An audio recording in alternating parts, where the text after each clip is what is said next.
Isang mapagpalang umaga po mga kabayan. Welcome sa ating panibagong update rito po sa SLEX Toll Road 4, Barangay San Juan, Alaminos, Laguna. Masasilayan po natin rito mga kabayan na talagang konting ayos-ayos na laang rito sa area. Na ito po ay ready na rin po mga kabayan. No? Ayan, ito yung sa baba natin, ito na po yung kanto ng Alaminos San Pablo Bypass Road. Itong tulay na ito, yung alignment ng SLEX sa taas po mga kabayan. At nakisamahan niyo po si Purka Studio. Please like, share at subscribe na rin sa ating YouTube channel. Maraming salamat po mga kabayan. Ito na po yung drone shot natin.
Dito sa package B mga bayan, sa portion ng Alaminos ay halos 80% tapos na, no?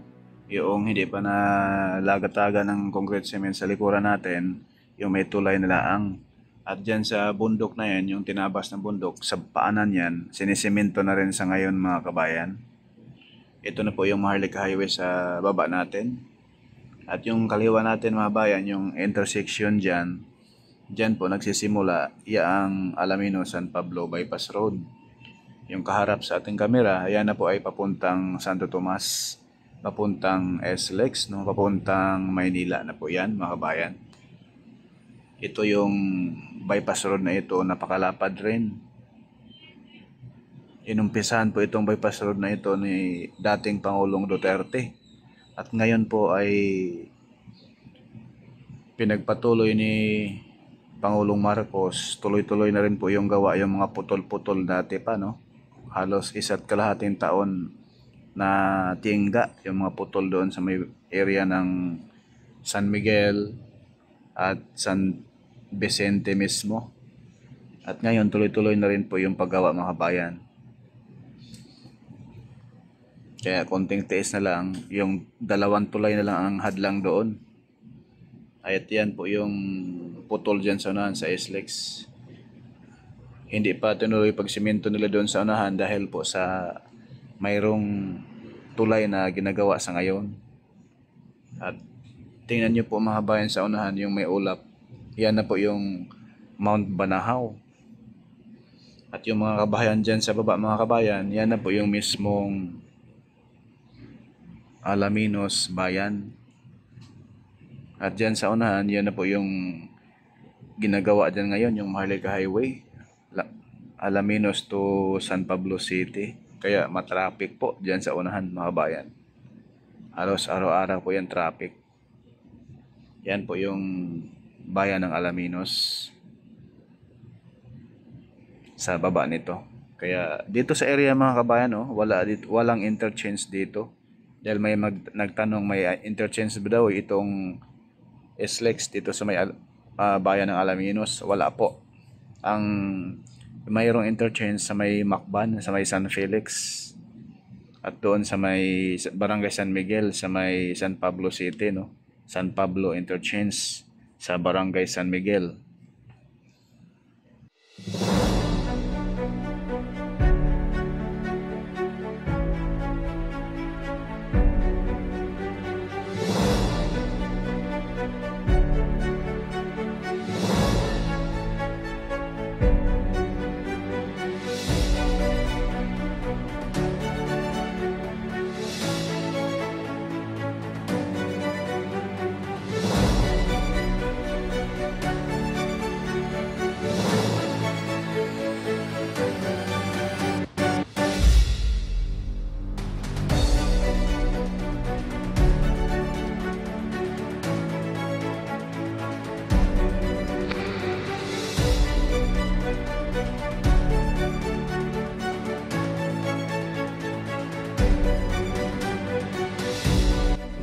Ito naman po mga kabayan yung package A.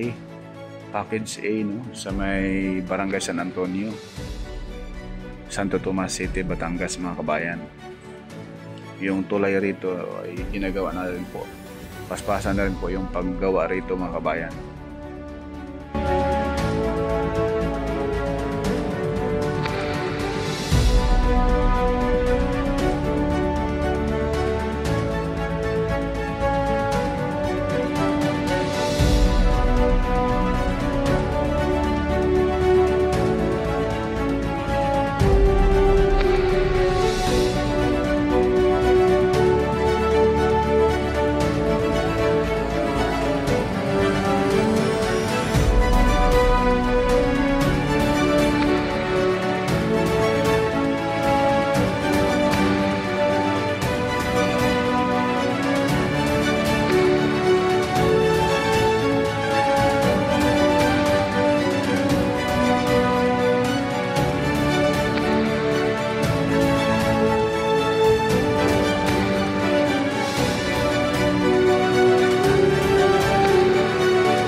Yun lang po muna mga kabayan, yung ating latest update sa SLEX Toll Road 4. Maraming salamat po.